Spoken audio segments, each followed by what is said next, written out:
to the next in our series of webinars on COP26. This is episode 2, Road to Net Zero and Transport. I'm John Buttanshaw. I'm Laura Smyth. And we're from the operational risk team here at Smyth. And we consider lots of issues relating to carbon, net zero. We've been tracking COP26 very carefully and have been, over the last year or so, discussing more and more issues in the transport area with our clients. It's clearly going to be a major issue on the agenda for COP26. They've set up their net zero emissions Council for transport, and increasingly it's becoming an area of focus. That's not surprising. From a UK perspective, transport is the largest sector for emitting carbon emissions, and globally it's maybe not quite so large, but it's about 10% globally. But concerningly, it is the fastest rising sector, which in many ways shows where we're making progress in energy generation and other areas bringing carbon down. Perhaps we need to sort of catch up the curve a bit more in transport and really try and bring those emissions down quite sharply to achieve our net zero aims. So Laura and I are going to talk about some issues around that for the next few minutes. We're going to sort of focus on 3 main areas. These are areas actually which the UK's Department for Transport highlighted as key in its July 2021 policy in the area, but I think they apply universally across the globe. They're areas in which we're all going to need to get to grips with bringing down emissions. So they are active public transport, people walking around, using public transport to get to work, how they get from places to places. They are decarbonising the roads. Vehicles inevitably will be used, we see in the future, and ways to decarbonise that. And then looking more at that supply chain and movement of goods and some of those heavier movements involved there and the particular challenges to decarbonising there. So without any further ado, Laura, I think you're going to discuss some of the issues around the government's approach to active and public transport and things to be done there. Yeah, so the government's latest net zero transport strategy, which was published in July earlier this year, really highlights that COVID-19 has significantly changed the way we commute, shop, travel, and do business. So we know, for example, that the total number of trips using public transport dropped significantly during the pandemic, which is partly as a result of an increase in home working practices.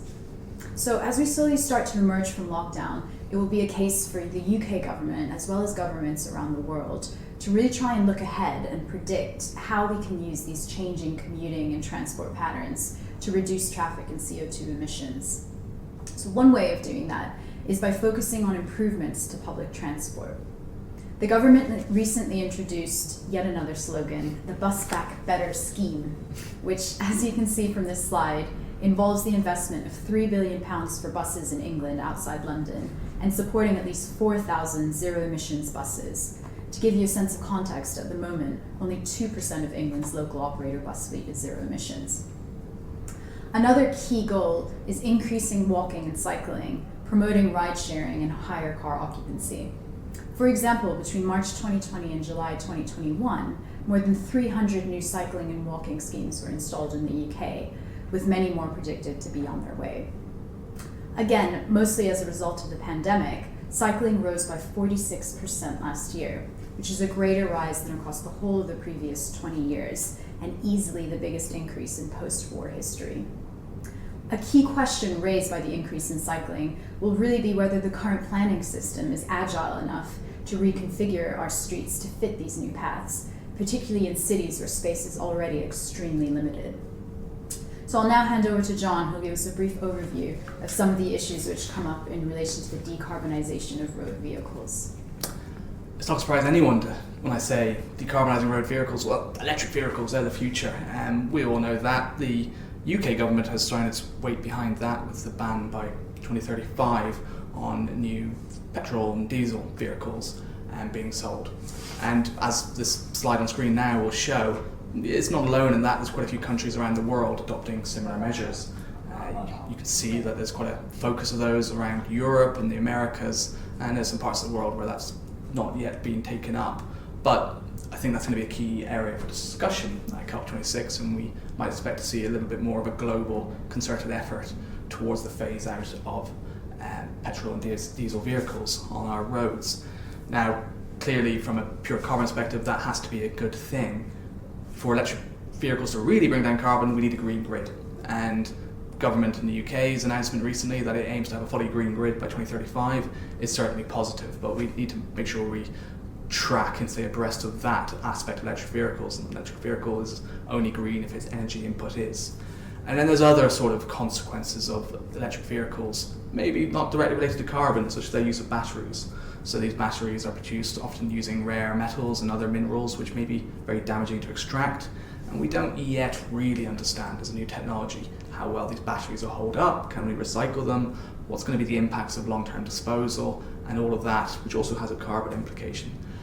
The vehicles are much heavier, and that has implications, as well as just requiring certain energy to move. They also increase tire wear, so you might start to see maybe perhaps more localized health pollution issues relating to increased uptake of electric vehicles because of that increase in tire wear and particles, etc.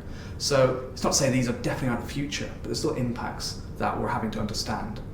And then of course the other key thing for this all to work is that rollout of the electric charging infrastructure and making sure that the grid is fit for purpose for a very different mode of use. And in some ways that brings, as with every challenge, opportunities. So we could potentially be using all these thousands, hundreds of thousands of electric cars as a giant sort of fluid battery to store electricity when the sun isn't shining, when the wind isn't blowing and our renewables dipping down, rather than turning on gas engine turbines to bring the grid back up. Maybe we could be taking some electricity back from these cars and then it goes back out when the sun shines. That requires a very smart grid, and it's one of the reasons why smart meters in people's homes is actually going to be quite important to making this whole net zero transport piece unlock in a way which is very beneficial.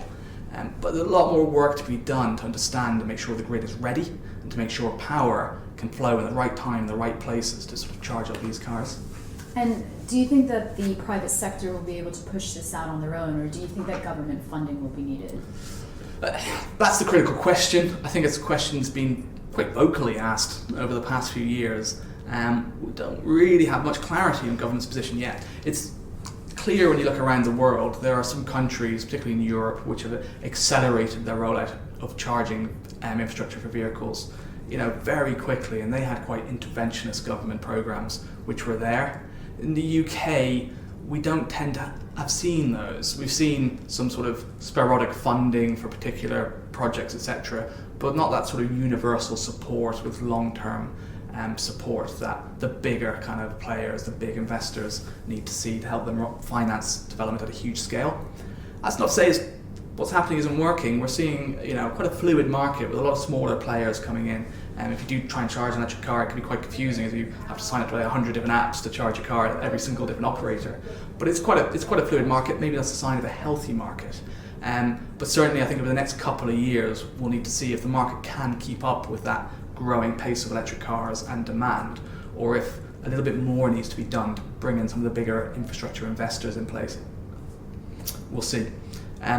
Talking of sort of challenges, we've got a reasonably clear route forward, albeit some big steps and obstacles in the way for electric vehicles. But it strikes me there's perhaps less clarity on where we're going with decarbonising supply chains and heavier goods, your planes, your trains, your automobiles. How do we move those around in a carbon efficient way?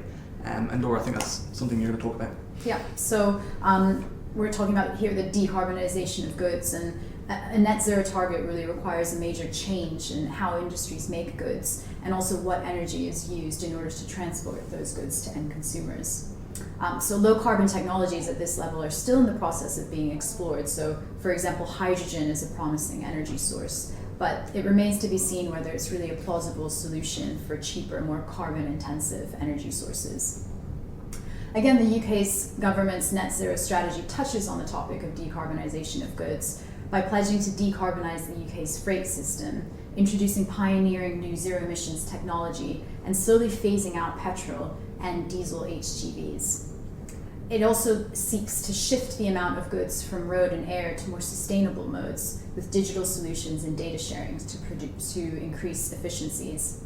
And then finally, there's a focus on product innovation. So by that we mean redesigning existing goods to be more sustainable, as well as designing substitutes, which, for example, low carbon cement substitutes, which are used in construction projects. So those are new goods that have sustainability in mind from the outset. So this ties into pushes in Europe towards sustainable products and circular economy type regulation, which has really been growing apace over the last few years. An example of this that we've seen is the EU's recent Sustainable Product Initiative.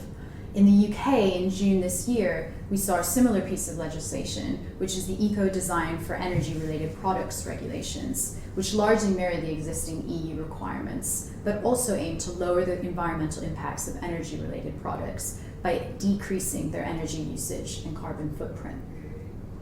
UK's current fuel shortages and empty supermarket shelves have really shown how fragile our current just-in-time supply chain model for the provision of goods really is. It's clear that we'll need more detail in the months to come from the government as to how the decarbonization of goods will really work in practice, what impact it will have on supply chain models, and what cost distribution measures will look like. So in conclusion, it's clear that some ambitious changes are needed to the UK's transport infrastructure in order to reach our net zero goals. As we've discussed, these include updates to public and active transport, advances in the decarbonization of goods and vehicles, but very importantly, the underlying regulatory infrastructure and technical measures that are needed to support these advances.